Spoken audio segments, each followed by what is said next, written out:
Last വീഡിയോയിൽ നമ്മൾ string handling അറേസിനെ കുറിച്ചിട്ടാണ് പഠിച്ചു തുടങ്ങിയിരിക്കുന്നത്. ഇന്നിപ്പോൾ നമ്മൾ എടുക്കുന്നത് input and output operations on സ്ട്രിങ്സിനെ കുറിച്ചിട്ടാണ്. നമുക്ക് സ്ട്രിംഗ് ഹാൻഡ്ലിങ്ങിനെ കുറിച്ചിട്ട് പറഞ്ഞപ്പോൾ ടീച്ചർ പറഞ്ഞു നമുക്ക് പല വിധങ്ങളുണ്ട് ഒരു സ്ട്രിങ്ങിനെ ഒരു അറേയിലേക്ക് എൻ്റർ ചെയ്യാൻ വേണ്ടിയിട്ട്. അത് നമ്മൾ പ്രോഗ്രാമിൽ തന്നെ വാല്യൂ അസൈൻ ചെയ്ത് കൊടുക്കുന്ന രീതിയാണ് ലാസ്റ്റ് ക്ലാസ്സിൽ പഠിച്ചത്. ഇന്ന് നമ്മൾ പഠിക്കാൻ പോകുന്നത് നമുക്ക് കീബോർഡിൽ കൂടി എങ്ങനെ ഒരു വാല്യൂ സ്ട്രിങ്, അതായത് സ്ട്രിങ് എന്ന് പറയുന്ന വാല്യൂ എങ്ങനെ അറേയിലേക്ക് എൻ്റർ ചെയ്യുക എന്നുള്ളതാണ്. അതിനുവേണ്ടി നമുക്ക് ഇവിടെ രണ്ട് ഓപ്പറേഷൻസ് ആണ് പറയുന്നത്. എൻ്റർ ചെയ്യാൻ വേണ്ടി ഇൻപുട്ട് ഓപ്പറേഷൻസും എൻ്റർ ചെയ്ത വാല്യൂ മോണിറ്ററിൽ ഡിസ്പ്ലേ ചെയ്യാൻ വേണ്ടി ഔട്ട്പുട്ട് ഓപ്പറേഷൻസ്. സാധാരണ നമ്മൾ വാല്യൂ എൻ്റർ ചെയ്യുന്ന അതേപോലെ തന്നെ കീബോർഡിൽ കൂടി നമ്മൾ സാധാരണ ഒരു സിംഗിൾ വാല്യൂ എൻ്റർ ചെയ്യാറുള്ളത് എങ്ങനെയാണ്? സീൻ ഓപ്പറേറ്റർ ഉപയോഗിച്ചിട്ടാണ്. പക്ഷെ അവിടെ നമുക്കൊരു കാര്യമുണ്ട്, വാല്യൂ എൻ്റർ ചെയ്യുമ്പോൾ സ്പേസ് ഇട്ടിട്ട് വാല്യൂസ് ഒരിക്കലും എൻ്റർ ചെയ്യാൻ പറ്റില്ല. ഫോർ എക്സാമ്പിൾ, ഇപ്പോൾ ഒരു കുട്ടിയുടെ പേര് നമ്മൾ എൻ്റർ ചെയ്യുകയാണെന്ന് വിചാരിക്കാം. ഒരു കുട്ടിയുടെ പേര് എൻ്റർ ചെയ്യുമ്പോൾ നിങ്ങൾക്ക് എല്ലാവർക്കും അറിയാം, ഒരു കുട്ടിയുടെ പേരിൻ്റെ ഒപ്പം തന്നെ അതിൻ്റെ ഇനീഷ്യൽ ഉണ്ടാവും. ഇനീഷ്യൽ നമ്മൾ എഴുതുക എപ്പോഴും എങ്ങനെയാണ്? സ്പേസ് ഇട്ടിട്ടായിരിക്കും ഇനീഷ്യൽസ് എഴുതാം. ഫോർ എക്സാമ്പിൾ, ഇപ്പോൾ മായ മോഹൻ എന്നുള്ള കുട്ടിയുടെ പേരാണ് നമ്മൾ എൻ്റർ ചെയ്യുന്നതെങ്കിൽ മായ എന്ന് എഴുതിയതിന് ശേഷം സ്പേസ് ഇട്ടിട്ടാണ് നമ്മൾ മോഹൻ എന്ന് പറയുന്ന ആ പേര് സെക്കൻഡ് നെയിം എൻ്റർ ചെയ്യാറുള്ളത്. നമ്മൾ സീൻ ഓപ്പറേറ്റർ വെച്ച് ചെയ്യുമ്പോൾ നമുക്ക് ഒരിക്കലും സ്പേസോട് കൂടി ഒരു വാല്യൂ എൻ്റർ ചെയ്യാൻ സാധിക്കില്ല. പക്ഷേ നമുക്ക് പലപ്പോഴും വാല്യൂ എൻ്റർ ചെയ്യേണ്ടി വരുമ്പോൾ സ്പേസോട് കൂടി ചില സന്ദർഭങ്ങളിൽ വാല്യൂസ് എൻ്റർ ചെയ്യേണ്ടി വരും. അപ്പോൾ നമുക്ക് അതിനു വേണ്ടി C++ൽ ഉള്ള രണ്ട് ഓപ്പറേഷൻസ് ആണ് നമ്മളിവിടെ പറയാൻ പോകുന്നത്. For entering a value along with space we can use gets function for the input operation. Input and output operations. ഇതിൽ ആദ്യം ഇൻപുട്ട് ഓപ്പറേഷനെ കുറിച്ചിട്ടാണ് നമ്മൾ പറയാൻ പോകുന്നത്. Input and output operations. To input any string along with the space from keyboard. ആ രണ്ട് കാര്യങ്ങളാണ് ഇവിടെ സ്ട്രെസ് ചെയ്യണത് teacher. Any string along with space. എവിടെ നിന്ന്? From keyboard we can use an input function gets. ഫംഗ്ഷൻ്റെ പേരാണ് എന്തെന്ന്? ഗെറ്റ്സ് എന്ന് പറയുന്ന function. Instead of cin operator. Cin operator ഉപയോഗിക്കുന്നതിന് പകരം നമ്മളിവിടെ ഉപയോഗിക്കുന്ന ഫംഗ്ഷൻ്റെ പേരാണ് ഏതെന്ന്? ഗെറ്റ്സ് എന്ന് പറയുന്ന ഫംഗ്ഷൻ. അത് എന്തിനാണ് ഉപയോഗിക്കുന്നത്?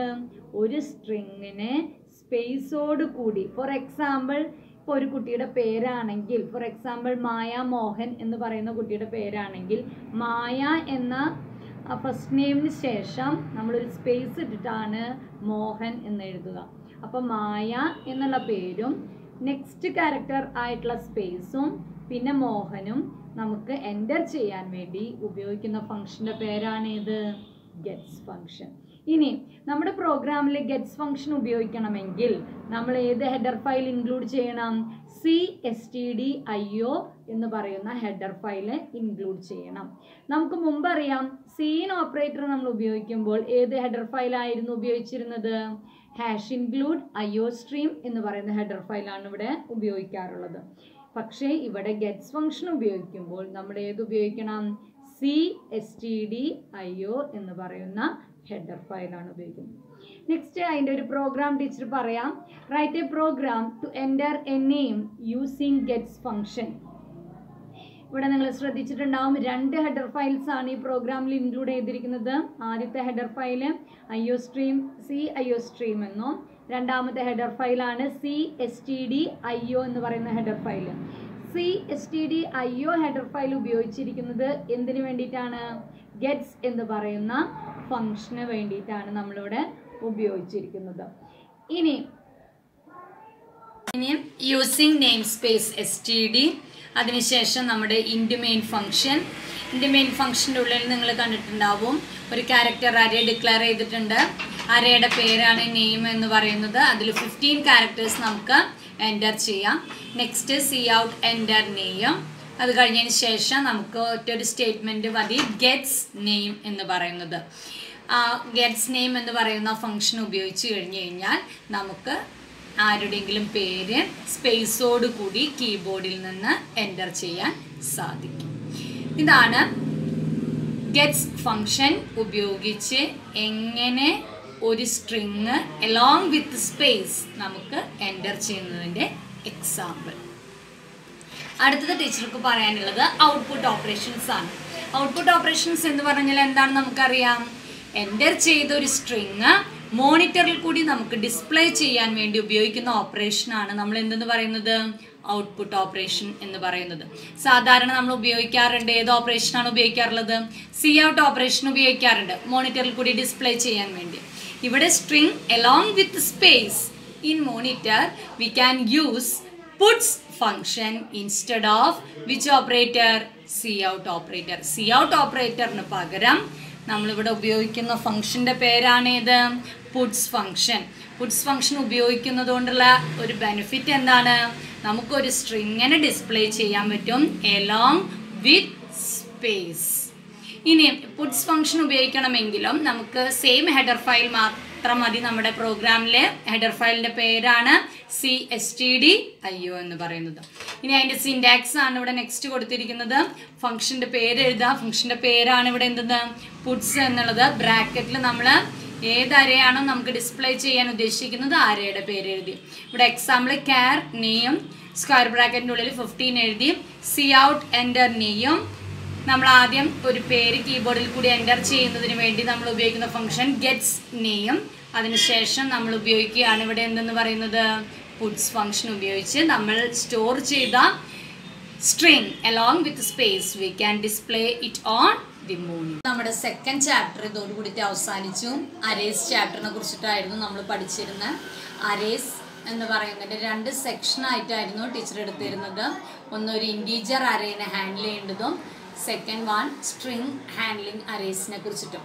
ഇനി ആദ്യത്തെ ക്ലാസ്സിൽ ടീച്ചർ എടുത്തിട്ടുള്ള ഹോംവർക്ക് ആൻസർ ഒന്ന് ഡിസ്കസ് ചെയ്യാം. നെക്സ്റ്റ് ഇവിടെ നമ്മൾ ഹോംവർക്കാണ് ഡിസ്കസ് ചെയ്യുന്നത്. ഫസ്റ്റ് വീഡിയോയിൽ നമ്മൾ 2 ക്വസ്റ്റ്യൻസ് തന്നിരുന്നു. അതിലത്തെ ഫസ്റ്റ് ക്വസ്റ്റ്യൻ്റെ ആൻസറാണ് ടീച്ചറോട് എഴുതിയിരിക്കുന്നത്. ലിസ്റ്റ് ഓഫ് 10 ഇയേഴ്സ് 10 വർഷങ്ങൾ സ്റ്റോർ ചെയ്യാൻ വേണ്ടി. വർഷങ്ങൾ ഹോൾ നമ്പർ ആയതുകൊണ്ട് ഡാറ്റ ടൈപ്പ് ഇവിടെ ഇൻറ്റ് ഉപയോഗിച്ചു. വർഷങ്ങളെ സ്റ്റോർ ചെയ്യാൻ വേണ്ടിയിട്ടുള്ള അറേ നെയിം ഇയർ എന്ന് കൊടുത്തു. സ്ക്വയർ ബ്രാക്കറ്റിൻ്റെ ഉള്ളിൽ സൈസ് കൊടുത്തു. ഇനി അടുത്തത് list of 30 decimal numbers. 30 decimal number store ചെയ്യണമെങ്കിൽ ഡെസിമൽ നമ്പർ എന്ന് പറയുമ്പോൾ നമ്മൾ ഉപയോഗിക്കേണ്ട ഡാറ്റ ടൈപ്പ് എന്ന് പറയുന്നത് ഫ്ലോട്ടാണ്. അറേ നെയിം ഇവിടെ നം ഉപയോഗിച്ചു. സ്ക്വയർ ബ്രാക്കറ്റിനുള്ളിൽ സൈസ് 30 കൊടുത്തു. അടുത്തത് ഇനീഷ്യലൈസേഷൻ്റെ ഹോംവർക്കുകളായിരുന്നു.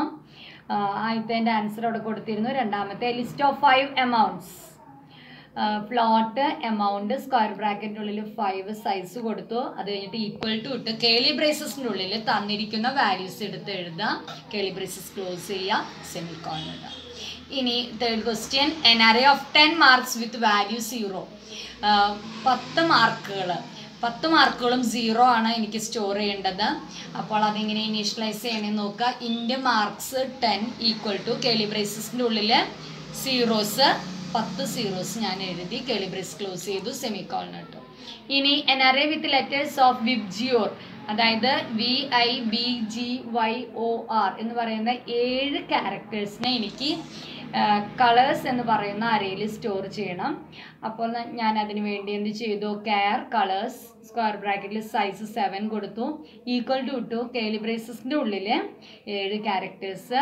ഓരോ ക്യാരക്ടറും സിംഗിൾ കോഡ്സിൻ്റെ ഉള്ളിൽ എഴുതി കോമയിട്ട് ഞാൻ എഴുതണം. ഇനി last question N array with number of days in A month, അതായത് ഒരു മന്തിൽ ഉള്ള നമ്പർ ഓഫ് ഡേയ്സ് ആണ് എനിക്ക് സ്റ്റോർ ചെയ്യേണ്ടത്. നമുക്കറിയാം ഒരു മാസത്തിൽ മാക്സിമം വരുന്ന നമ്പർ ഓഫ് ഡേയ്സ് ആണ് 31.